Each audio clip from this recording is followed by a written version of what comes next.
Once again, the Fox propaganda network reluctantly reported positive economic news under President Biden, and the reaction from Trump supporters on the network was fascinating. Some, like Sean Hannity, indulged in hilarious cope and revisionist history, while others, like Larry Kudlow, were surprisingly gracious towards the president. But before we unpack all that, if you end up liking this video and you want to support the channel, please be sure to hit the like, subscribe, and alert buttons before you go. I'd greatly appreciate it. All right, friends, we have several clips to play in this interview. Let's jump right to it. We're going to start with Bret Baier. You know, he is the least offensive of the people I'm about to show you because he's allegedly a straight news guy, right? He's really not about opinions. He's not Laura Ingraham. He's not, Jesse Waters. He's supposed to be just hard news. But as we've discussed in recent videos, he has become more openly partisan and Trump supporting and Trump sympathetic with each passing day. So it's fun to even see him with a stony face report these positive economic metrics under Joe Biden. As we told you earlier, the economy grew at an unexpectedly brisk 3.3% annual rate for the last quarter of 2023. For the year, real GDP increased 2.5%. Well, that sent the Dow and the S&P 500 to new record highs today. The industrial average gained 243. The S&P 500 was up 26. The Nasdaq finished ahead 29.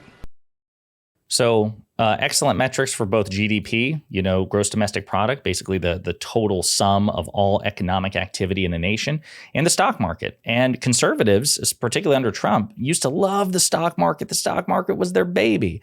Well, I want you to listen to Sean Hannity try to cope with these stock market numbers under Joe Biden and the revisionist history in which he indulges. Here's the thing. Here's the biggest problem. They can throw numbers at people all day long. Somebody actually, James sent me a thing. Hannity, you did tout the Trump stock market when it broke a record. I said, yeah, I did. But I also had the same caveat I have now. It's not my biggest barometer about how people in this country are doing. And you know what? On paper, that's a great caveat to have. It really is, because I agree. The stock market is not the most important macroeconomic indicator. And the reason I say that is because most macroeconomists agree. GDP, unemployment, these things are better economic metrics of a nation's economic health, right? The problem is that when a Republican was in office, and a Republican like Donald Trump, who is obsessed with stock market performance because he's a billionaire, Hannity didn't take that approach. So his Media Matters report, Hannity did not, in fact, consistently tell his audience that the stock market highs were no big deal under Trump's presidency. On his Fox show, Hannity regularly showed them a rolling list labeled President Trump's accomplishments, which featured as its second item above other economic indicators like wages and employment, the stock market's all-time high. And it gives a number of screenshots in which he did this. Now, what's interesting is he says, well, listen, I gave the caveat, right, that the stock market isn't that big of a deal. There were instances in which he did that under Trump, but there's an asterisk.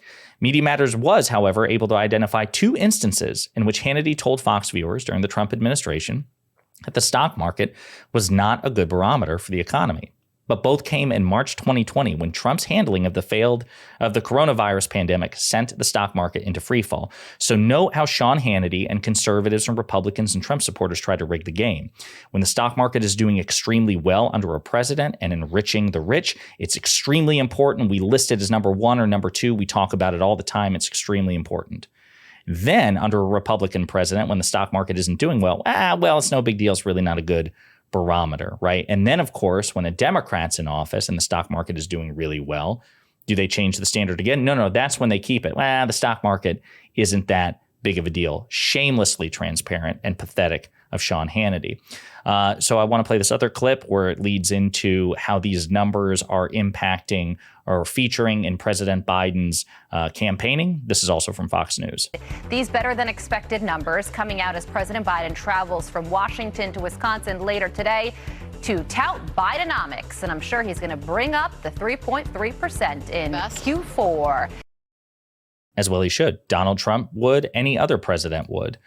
This takes us then to the next person, Larry Kudlow, who is also a Trump supporter. He's an outspoken supporter of Donald Trump, an outspoken critic of President Biden. And he was, as a matter of fact, when Trump was in office, Larry Kudlow was his top economic advisor in the White House. So this is Fox News host Sandra Smith confronting Kudlow somewhat gently with the fact that, hey, these are pretty good numbers. What do you have to say about it? Bringing Larry Kudlow, now host of Kudlow on Fox Business. someone who worked in that administration, that he just said, we're beating them. Our growth is beating the Trump years. To that, you say what? I'm not quite sure how he gets there. I'll have to check that for the whole period. Look, it was a good quarter. Don't get me wrong. 3.3% beat estimates. And the last quarter was a good quarter, 4.9%. Absolutely. So he gets his due. If I were he, I'd be out slinging that hash, too. So Larry Kudlow, again, Trump's former top economic advisor, a Fox News contributor who is outspokenly pro-Trump. Even he is giving President Biden his due. He does it here as well, just to drive the point home.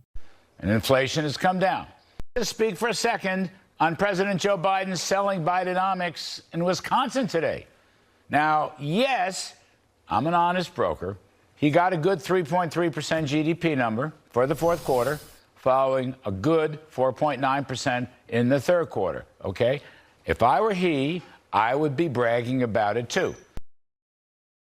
Okay, so there you go. Basically a recitation of what he said before. But the fact of the matter is that Kudlow is very rarely that generous towards the president. As a matter of fact, just a couple of weeks ago, there was also another record-breaking performance in the stock market under President Biden, okay? Just a few weeks ago. And this is how Larry Kudlow tried to spin it. On the other hand, Donald Trump has said several times the last few days the stock market's rallying because it's anticipating that he will return to the presidency. Oh! I just thought I'm not saying that analytically. That is his view. My experience with Mr. Trump in the years that I worked for him, he's a very good investor. So you see what he tries to do there. He tries to tacitly give Donald Trump credit, even though Donald Trump is not in office, just shamelessly partisan in an indefensible way. But the fact of the matter is, Biden's economic performance is better than Donald Trump's. This is a report from the Washington Monthly. Data don't lie. Biden's economic record is much better than Trump's. We're not going to read the whole thing, but we are going to get to some of the highlights. For growth in jobs, to investment and business creation, the economy has performed substantially better under Biden than it did under Trump.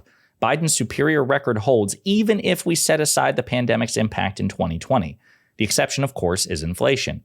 But just as the COVID-19 pandemic led to the collapse in GDP and employment during Trump's last year in office, it was also the main reason prices rose so much for a time here and globally, according to a new analysis from the Federal Reserve. The most basic measure of the economy is how much it grows. It's true. GDP. The official data from the Bureau of Economic Analysis are clear. After inflation, real GDP has grown at a 3.4 average annual rate since Biden became president, while Trump trails badly at an average 1.8% growth. Trump's allies aren't wrong when they complain that the 2020 downturn wasn't his fault, so we'll give him a pass for that year.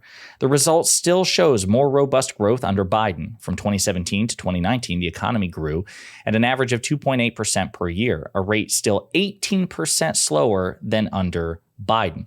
And this is important because when we talk about the role of the president, I think it's important to identify what actions or inactions, what good actions or bad actions a president took to contribute to the state of the economy, good or bad, right? It's not enough to just say they're in office, ergo they get credit, even though that's how most people think. And that's for Democrats or Republicans, right? But we should also hold everybody to the same standard. So if the Fox standard is when Trump's in office, all the good news that happens on his watch he gets credit for, then that's the standard we have to give Biden too. You can't pick and choose your standards based on what benefits your party.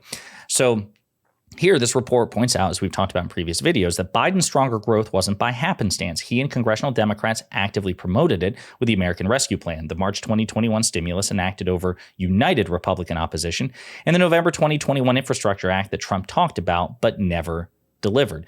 And again, it goes on. Biden beats Trump not just overall growth, but based on investment rates, et cetera, and so forth. Folks, this is simply a fact. And if you don't believe me, if you don't believe that the Biden economy is, by objective macroeconomic metrics, better than the Trump economy, reflecting the fact that the American economy tends to perform better on all macroeconomic metrics when a Democrat is in power over a Republican, listen to none other than Donald Trump himself. And I've been around for a long time, and it just seems that the economy does better under the Democrats than the Republicans. Now, it shouldn't be that way. It shouldn't be that way, but it is. Even Donald Trump acknowledges that the economy performs better when Democrats are in power compared to Republicans. So with that in mind and knowing that facts are one thing, but perception is ultimately what matters most. And Democrats have a duty here. They have an affirmative duty to relentlessly promote a positive economic message, both in terms of aspiration, what we want to achieve aspirationally for the American people, but also what we have objectively achieved already, trying to find a balance between these things. That's important. It's important to remember. And as we head into the election in November, if you are a person for whom the economy matters, then that should inform how you vote, which is why you should vote blue in November. Let me know what you think in the comments.